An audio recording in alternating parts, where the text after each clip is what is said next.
आदाब, मेरा नाम डॉक्टर सुवर्चला है। मैं जीवा फर्टिलिटी सेंटर्स में साइंटिफिक डायरेक्टर हूँ। ये पायोस्पर्मिया क्या है जो सीमेन एनालिसिस रिपोर्ट में देते हैं? ल्यूकोसाइटोस्पर्मिया या पायोस्पर्मिया करके नाम दिया जाता है। ये होता क्या है और इससे क्या हानिकारक इफेक्ट्स देखे जा सकते हैं? WHO के मुताबिक पायोस्पर्मिया तब कहा जाता है जब WBC व्हाइट ब्लड सेल्स ज्यादा होते हैं। तो ये अगर सीमन में देखा जाता है तो उसे पायोस्पर्मिया कहते हैं, क्योंकि स्पर्म से रिलेटेड है, उसे पायोस्पर्मिया या ल्यूकोसाइटोस्पर्मिया कहते हैं। अकॉर्डिंग टू WHO, अगर 1 मिलियन से ज्यादा यानी कि 1 मिलियन पर ml से ज्यादा सीमन में WBC रहा तो इसमें इन्फेक्शन है। आइए हम देखते हैं क्या क्या कारण हो सकते हैं इन्फेक्शन के। एक तो यूरोजेनाइटल इन्फेक्शन यानी कि यूरिनरी ट्रैक्ट और जेनाइटल ट्रैक्ट यानी कि टेस्टिस में, प्रोस्टेट, सेमिनल वेसिकल्स, इस सब में अगर मिल्की कुछ इन्फेक्शन हो रहा है, बैक्टीरियल रहा, फंगल रहा, कोई भी इन्फेक्शन रहा, इससे भी प्रॉब्लम होने के बाद WBCs बढ़ते हैं, जिससे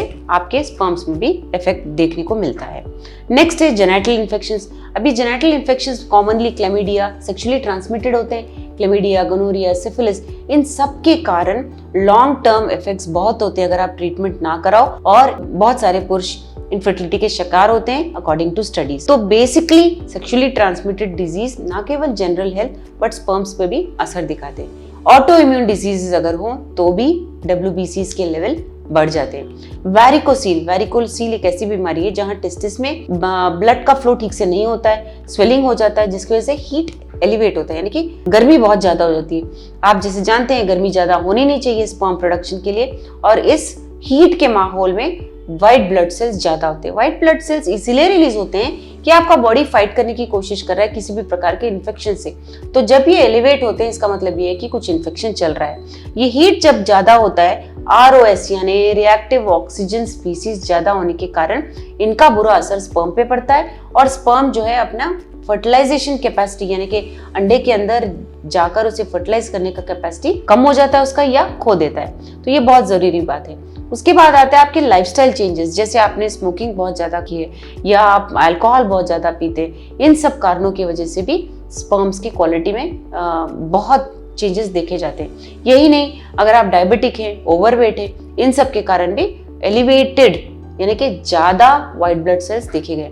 तो ये मैं बता रही हूँ कि हानिकारक इफेक्ट होते हैं। होते क्या ये इफेक्ट? स्पर्म के मॉर्फोलॉजी में प्रॉब्लम्स आ सकते हैं, यानी कि आकार में इतने प्रॉब्लम्स आ सकते हैं कि वो अंडे तक पहुंच नहीं पाता है, उसे पेनिट्रेट नहीं कर पाता है, यानी कि उसके अंदर जाके उसे फर्टिलाइज नहीं कर पाता है। ऐसे स्पर्म से सब फर्टिलाइज होते हैं तो एम्ब्रियो ताकतवर नहीं होते हैं और वो ठीक से चिपकते नहीं है। तो ये बहुत जरूरी बात है। दूसरी बात यह है स्पर्म इंटीग्रिटी कहते हैं उसे, क्योंकि स्पर्म के सर में जो भी DNA आपके पिता से आने वाला है वो DNA एकदम अच्छे से पैक होता है। अगर ऐसा वातावरण रहा जहां WBC बहुत एलिवेटेड है, बहुत ज्यादा है सीमन में, तो ये जो DNA पैकेजिंग है इस पे भी असर पड़ता है, और स्पर्म का जो DNA है वो फ्रैगमेंट यानी टूट सकता है, जिसके कारण अंडे में भी जाने के बाद वो अच्छे एम्ब्रियोज नहीं बना पाता। ये एक कारण रहा। तीसरा और महत्वपूर्ण कारण ये है, और नेचर में ये देखा जाता है कि बहुत सारे पेशेंट को पता भी नहीं चलता और उनको इनफर्टिलिटी का शिकार हुए होते हैं। प्रॉब्लम ये होता है कि WBC जब ज्यादा होता है,